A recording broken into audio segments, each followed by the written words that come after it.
Kathleen Hawker. She was. Have you got? Oh. Check the leaves.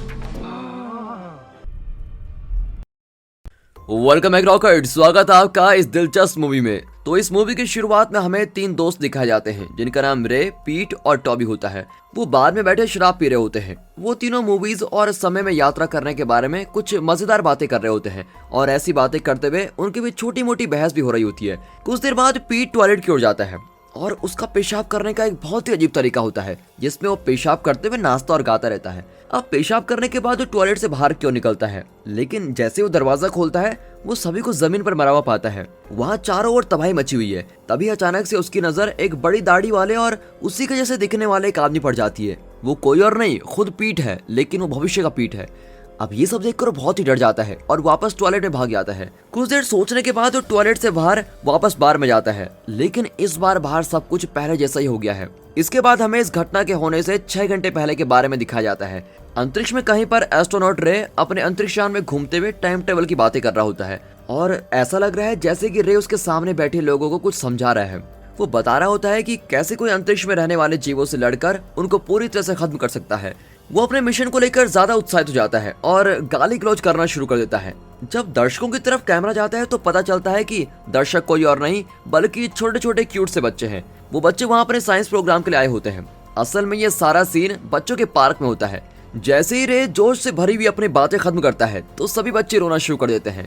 तब वो उनको शांत करने के लिए एक चेतावनी वाले बटन को दबाता है। तभी वहाँ पर अजीब चीजें होने लगती है और इसकी वजह से बच्चे और भी ज्यादा डर जाते हैं। तभी पार्क का मैनेजर अंदर आता है और वहाँ चल रही सभी चीजों को देख लेता है। अब ये सब देखकर मैनेजर बड़ा आग बबूला हो जाता है। फिर वो रे को अपने ऑफिस में बुलाकर उसको नौकरी से निकाल देता है। मैनेजर तो इतना गुस्सा होता है कि जब रे निकलने से पहले मैनेजर से हाथ मिलाने के लिए हाथ आगे करता है तो मैनेजर उसको अनदेखा ही कर देता है। अब अचानक गुस्से में रे कमरे में पड़ी कुछ खिलौनों को लात मारता है। हालांकि जब मैनेजर उसकी तरफ देखता है तो वो खिलौनों को जल्दी से उनके जगह पर रख देता है जैसे वहाँ पर कुछ हुआ ही ना हो। फिर पता चलता है कि रे एक पढ़ाकू लड़का है जिसको समय यात्रा और विज्ञान के बारे में सब कुछ पसंद है। बाहर दिखाते हैं तो पीट और टॉबी ने डायनासोर वाले कपड़े पहने हुए हैं और वो खाने के मेन्यू कार्ड्स को बांट रहे होते हैं। वो दोनों भी एक अच्छी नौकरी के लिए मेहनत कर रहे होते हैं और आखिर में उनको उसी बच्चों के पार्क में नौकरी भी मिल जाती है जहाँ रे काम करता है। अब टॉबी जो कि एक पढ़ाकू होता है वो कहता है कि वो अपना काम गलत कर रहे हैं, लेकिन एक लापरवाह पीट बोलता है कि हम अपना काम ठीक से कर रहे हैं, ठीक है। और जब वो दोनों बहस कर रहे होते हैं तब उनके पास रे आता है जो उस वक्त बहुत ही परेशान होता है। अगले सीन में तीनों एक खाने खाने की जगह पर बैठे होते हैं और रे कौन सी नौकरी कर सकता है इस बारे में बात कर रहे होते हैं। पीट रे से पूछता है कि भाई अगर तुझे अपनी मनपसंद नौकरी करने का मौका मिले तो तुम कौन सी नौकरी करोगे। तभी रे बताता है कि मैं समय का देवता बनना चाहता हूँ और समय में यात्रा करना चाहता हूँ। अब पीट इस बात को सुनता है तो वो रे को चिढ़ाने लगता है और बोलता है कि भाई इस तरह तुझे कोई लड़की पसंद नहीं करेगी। हालांकि रे कहता है कि दुनिया में ऐसी बहुत सी लड़की हैं जिन्होंने साइंस पसंद की है और मुझे जरूर पसंद करेंगी। फिर बाद में तीनों एक मूवी देखने जाते हैं लेकिन उन्हें वो पसंद ही नहीं आती। टॉबी कहता है कि दोस्तों मैं हॉलीवुड मूवी के लेखकों से बहुत अच्छी कहानियां लिख सकता हूँ। तभी रे और पीट उसे चुनौती देते हैं कि वो खुद की कोई कहानी लिखे। अब टॉबी भी उनकी चुनौती को मान लेता है और अपनी एक डायरी निकालता है जिसमें उसने अपने सारे आइडियाज लिखे होते हैं। फिर वो अपनी लिखी हुई कहानी सुनाता है, लेकिन अफसोस की बात होती है कि पीट और रे को उसकी कहानी बहुत ही अजीब लगती है। इसके बाद वो तीनों बियर पीने के लिए पास के एक बार में जाते हैं। वहाँ वो तीनों कुछ आइडियाज एक दूसरे को बताते हैं जिससे एक अच्छी मूवी बनाई जा सकती है और टॉबी उनकी आइडियाज को अपनी डायरी में लिख देता है। फिर सारे आइडियाज लिखने के बाद टॉबी उस पेज को फाड़ देता है और उस टेबल पर रख देता है। अब इसी दौरान पीट वहाँ ताना मारते हुए बोलता है कि भाइयों तुम दोनों कितने पढ़ाकू हो और भाइयों मैं ये चमत्कार जैसी चीजों में विश्वास ही नहीं करता हूँ। अब तीनों बात कर रहे होते हैं तभी उनके गिलास में शराब खत्म हो जाती है और फिर रे उनके खाली गिलास को भरने के लिए काउंटर पर जाता है। वहाँ पर रे काउंटर से शराब के भरे गिलास को उठाता है और वहाँ से निकलने लगता है। तभी एक बहुत ही खूबसूरत लड़की जिसका नाम कैसी होता है वो रे को उसके नाम से बुलाती है। रे जो बिल्कुल थोड़ा हैरान हो जाता है वो कैसी से ये बात पूछने जाता है कि वो उसको कैसे जानती है और कैसी उसको बताती है कि उस समय में यात्रा करने वाली एक जासूस है जो दूसरे समय में यात्रा करती है और समय की दरार को ठीक करती है। समय में दरार एक ऐसी गड़बड़ी है जिसमें से साधारण आदमी दूसरे समय में चला जाता है। अब उसकी बात का विश्वास न करते हुए रे कैसी से कहता है कि उसे छोटे हिटलर को मार देना चाहिए, लेकिन वो उसको बताती है कि ऐसा करना समय के नियमों के खिलाफ है। फिर वो बोलती है कि रे अगर कोई इंसान पुराने समय में जाकर किसी इंसान को मार देगा तो आगे आने वाले भविष्य में बहुत सारे बदलाव आ जाएंगे और इसके बहुत ही बुरे नतीजे होते हैं। वो और भी बताती है कि समय में यात्रा करने वाले कुछ लोगों का समूह है जो बड़े बड़े लोगों को उनके सबसे बड़े काम करने के ठीक बाद मार डालते हैं। अब रे को ये कुछ भी समझ में नहीं आता लेकिन कैसी उसको कुछ उदाहरण देकर समझाती है, जैसे कि अगर डाविंसी की बात की जाए तो मोनालिसा की पेंटिंग को बनाने के बाद ठीक डाविंसी को मारना, या फिर कर्ट कोबेन को नेवरमाइंड गानों के बाद मार देना। कैसी बोलती है कि मेरा काम समय में आई दरारों को ठीक करना है ताकि समय अपने बचाव से चल सके। वो बोलती है कि मेरा काम बहुत ही बोरिंग है, लेकिन इस नौकरी के बहाने मुझे बहुत सारे मशहूर रे जैसे लोगों से मुलाकात करने का मौका मिलता है। अब पता लगता है कि रे ने भविष्य में कुछ बड़ा काम किया जिसकी वजह से वो बहुत ही मशहूर होने वाला है। फिर कैसी रे को बताती है कि भविष्य में तुम्हारे ऊपर बहुत सारी किताबें लिखी जाएंगी और वहाँ तुम्हें महान रे के नाम से जाना जाता है। कैसी को देखकर साफ साफ पता लग रहा है कि वो रे को बहुत पसंद भी करती है। अब रे ये सब बातें सुनकर बहुत ही ज्यादा खुश है, क्योंकि उसने पहले कभी किसी लड़की के साथ विज्ञान की बातें नहीं की है। वो दोनों फिर कुछ देर तक बातें करते हैं और थोड़े समय बाद अपने अपने रास्ते पर निकल जाते हैं। रे को लगता है कि नौकरी के खोने के बाद उसको अच्छा महसूस करने के लिए उसके दोस्तों ने कैसी को वहाँ भेजा है। हालांकि जब रे अपने दोस्तों से इस बारे में पूछता है, वो बोलते हैं कि हमने ऐसा कुछ भी नहीं किया है। इसीलिए रे अपने साथ हुई सारी कहानी अपने दोस्त को बताता है, लेकिन पीट और टॉबी को कुछ समझ में नहीं आता। फिर कुछ देर हंसने के बाद पीट टॉयलेट में जाता है। दोबारा पीट का पेशाब करने का अनोखा तरीका दिखाया जाता है और पेशाब करने के बाद जैसे वो बाहर आता है और दरवाजा खोलता है तो उसको फिर से सभी लोग मरे हुए मिलते हैं। उन मरे हुए लोगों में भविष्य वाला पीट भी है। अब ये देखकर वो वापस टॉयलेट में चला जाता है। फिर कुछ देर सोचने के बाद वो वापस बार में आता है और सभी चीजें पहले जैसी सही सलामत होती हैं। वो सारी बातें फिर अपने दोस्तों को बताता है, लेकिन उसके दोस्त उस पर हंसते हैं और विश्वास ही नहीं करते।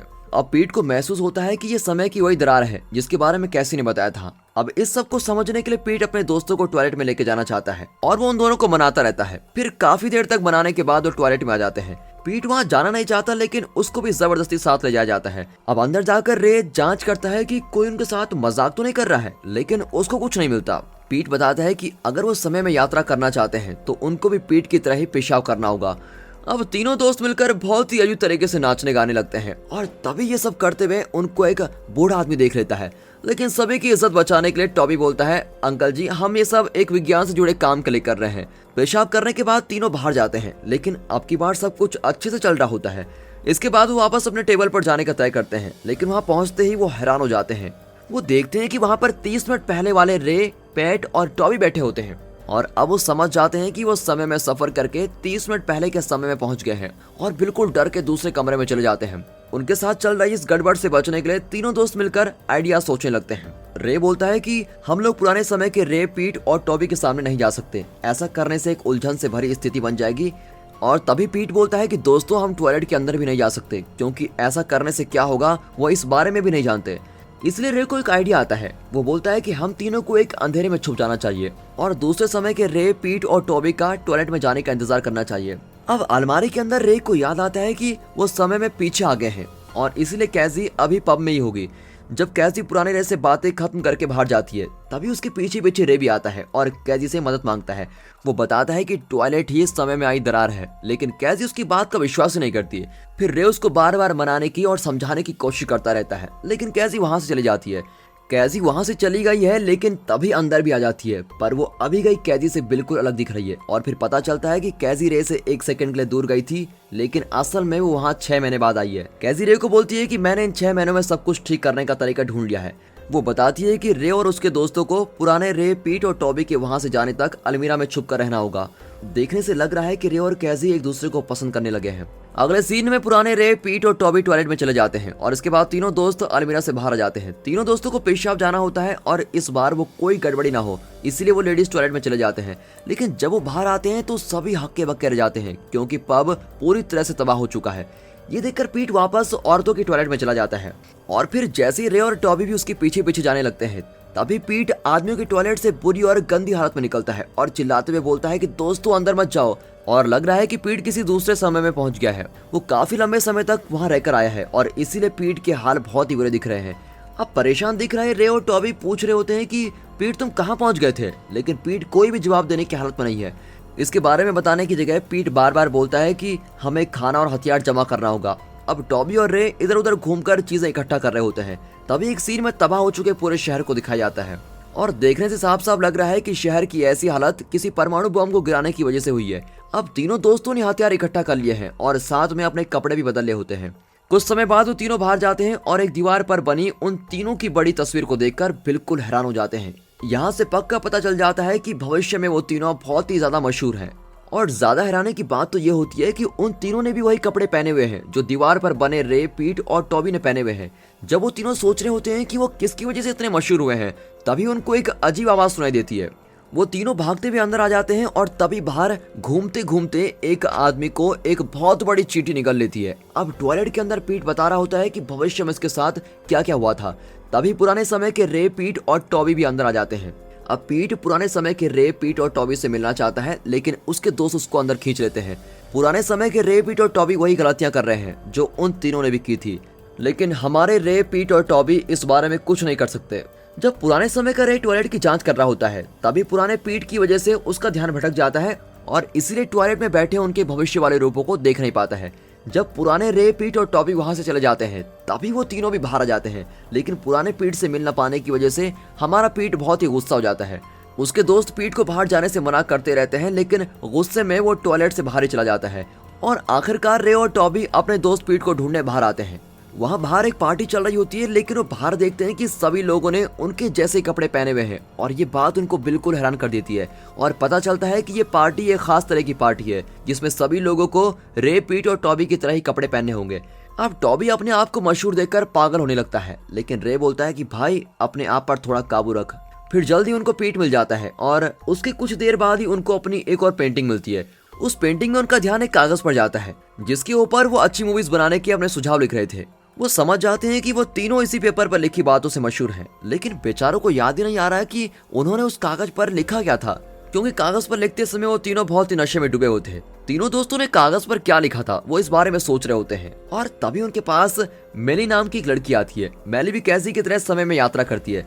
मैली बताती है कि मैं कैसी की बॉस हूँ और फिर मैली हमारे रे, पीट और टॉबी को विश्वास दिलाती है कि वो तीनों को वापस उनके समय में ले जाने के लिए आई है। तीनों दोस्त ये बात सुनकर बहुत ही खुश होते हैं और मैली की सभी बातें मानते हैं। दोस्तों, जैसा कि हमने बहुत सारी समय में यात्रा करने वाली मूवीज देखी है और ये भी एक समय में यात्रा की मूवी है। समय में यात्रा करने वाली कौन सी मूवी आपकी फेवरेट है और क्यों है, कमेंट करके जरूर बताइएगा। अब अगले सीन में तीनों दोस्त वापस पब में आ गए हैं और अभी तक वहाँ सब कुछ ठीक दिख रहा है। पुराने रे, पीट और टॉबी अभी उनकी जगह पर बैठे हैं और बातें कर रहे हैं। इस वजह से हमारे तीनों हीरो कुछ बियर्स मंगवाते हैं और पुराने रे, पीट और टॉबी का वहाँ से जाने का इंतजार करते हैं। फिर कुछ घंटों के बाद पुराना रे, पीट और टॉबी वहाँ से चले जाते हैं।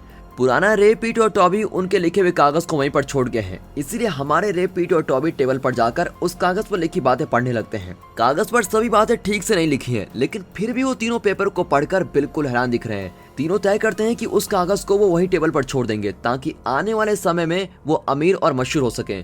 रे को लगता है कि अब सब कुछ ठीक हो गया है और इसलिए वो बोलता है कि दोस्तों, मैं बाहर पेशाब करने जा रहा हूँ।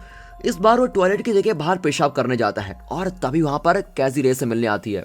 कैसी रे को दोबारा देखकर बहुत ही खुश दिख रही है और दोनों के बीच अच्छी बातें चल रही होती है, लेकिन तभी रे बोलता है कि मैं कुछ समय पहले ही भविष्य में सफर करके आया हूँ।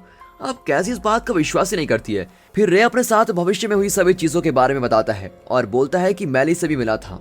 फिर हैरान होकर कैसी बोलती है कि मैली मेरी तरह समय में यात्रा जरूर करती है, लेकिन वो एक हत्यारी है और किसी मशहूर काम के होने पर वो उस काम करने वालों को मार डालती है।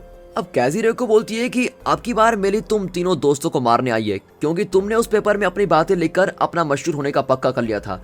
अब रे इस बारे में अपने दोस्तों को बताना चाहता है, तभी कैसी बोलती है कि ऐसा करना तुम्हारे लिए बहुत ही खतरनाक है, लेकिन रे अपने दोस्तों को इस बारे में बताने चले जाता है। अब अंदर पहुंचकर रे सभी बातें अपने दोस्तों को बताता है और वो तीनों वहां से भागने का तय करते हैं, लेकिन तभी उनको समझ में आता है कि मैली तो समय में यात्रा करने वाली इंसान है और इसीलिए इधर उधर भागने का कोई फायदा नहीं होने वाला। और जब लग रहा होता है कि अब वो तीनों बच नहीं सकते, तभी रे बोलता है कि दोस्तों, मेरे पास एक बहुत ही अच्छा आइडिया है। रे अपने दोस्तों को बोलता है कि अगर हम अपना लिखा हुआ पेपर जला देंगे तो हम तीनों आगे आने वाले समय में मशहूर नहीं होंगे और ऐसा होने से मिली हमको कभी मारने नहीं आएगी। पीट बोलता है कि भाई ये तो एक बहुत ही अच्छा आइडिया है, लेकिन टॉबी ऐसा करने से झिझक रहा होता है। टॉबी बोलता है कि भाइयों, अगर ये पेपर को जला देंगे तो हम आने वाले समय में अमीर नहीं हो पाएंगे। और टॉबी के ऐसे बोलने के बाद भी रे पेपर को जलाने की कोशिश करता है, लेकिन उसका लेटर काम ही नहीं करता, इसीलिए वो एक नया लेटर लेने के लिए जाता है। अब पेपर के जलाने की बात से टॉबी बहुत ही गुस्सा हो गया है और बिना सोचे समझे अपने दोस्त पीट से लड़ने लगता है। फिर जब वो दोनों लड़ रहे होते हैं तभी वहाँ मैली आ जाती है। अब रे और कैसी मिली को रोकने की पूरी कोशिश करते हैं, लेकिन मिली की शक्तियों के सामने वो कुछ भी नहीं कर पाते। फिर पीट अकेले उस पेपर को जलाने की कोशिश करता है, लेकिन मेली उस पर भी हमला कर देती है और उसको काफी चोट पहुंचा देती है। अब ऐसा होता देखकर आखिरकार मोटे टॉबी को होश आता है और वो भी पेपर को जलाने की कोशिश करता है, लेकिन मेली अपनी शक्तियों का इस्तेमाल करती है और पेपर को टॉबी से दूर लेके जाती है। फिर मेली ने पुराने कमरे को बुरी तरह से तबाह कर लिया है। अगले सीन में दिखाया जाता है कि पूरा कमरा खून से भरा हुआ है और सभी जगह लाशें पड़ी हुई है। तीनों का लिखा हुआ पेपर भी किसी तरह से टेबल पर पहुंच गया है। तभी रे थोड़ा हिलता है और पता लगता है कि वो अभी मरा नहीं है। तभी वहां पर पुराने समय का पीट भी आता है और वो पब में मची तबाही को देखकर डर जाता है और वहां से भाग जाता है। इसके बाद रे बड़ी मुश्किल से अपनी बची हुई ताकत लगाकर टेबल पर पड़े पेपर को लेने की कोशिश करता है और ऐसा करते हुए गलती से वो टेबल पर पड़ी बियर को पेपर पर गिरा देता है और बियर के गिरने से पेपर पर लिखा हुआ सब कुछ मिट जाता है। और फिर पेपर पर लिखा हुआ सब कुछ मिट जाने से रे और उसके दोस्त आने वाले समय में मशहूर नहीं हुए और इसलिए मेली भी उनको मारने नहीं आती है। और ऐसा होने से जो भी चीजें रे और उसके साथियों के साथ हुई है वो सब सही हो जाती हैं और तीनों दोस्त वापस उस जगह पहुंच जाते हैं जहां वो कुछ घंटे पहले बैठे हुए थे। आखिरकार तीनों दोस्तों को महसूस होता है कि सब कुछ सही हो गया है। अगले सीन में तीनों दोस्त ट्रेन की पटरियों के पास पहुंचते हैं और तभी वहां कैसी आ जाती है। रे और कैसी एक दूसरे को किस करने लगते हैं और तभी कैसी रे को बताती है कि हम दोनों पिछले 2 सालों से साथ हैं। कैसी बोलती है कि रे समय में कोई और दरार आ गई है और उसको ठीक करने के लिए मुझे तुम तीनों की मदद चाहिए। अब कैसी भविष्य में जाने के लिए एक रास्ता खोलती है और उसके पीछे पीछे रे और उसके साथी भी चले जाते हैं। और दोस्तों इसके साथ ही मूवी यहाँ पर खत्म होती है। बाकी दोस्तों अगर आपको वीडियो अच्छी लगी हो, मूवी अच्छी लगी हो, एक्सप्लेनेशन अच्छा लगा हो तो वीडियो को लाइक कर दें और कमेंट करके बताइएगा आपको इसमें अच्छा क्या लगा। बाकी मिलते हैं अगली वीडियो में, तब तक के लिए गुड बाय, अपना ख्याल रखिए and finally thanks for watching.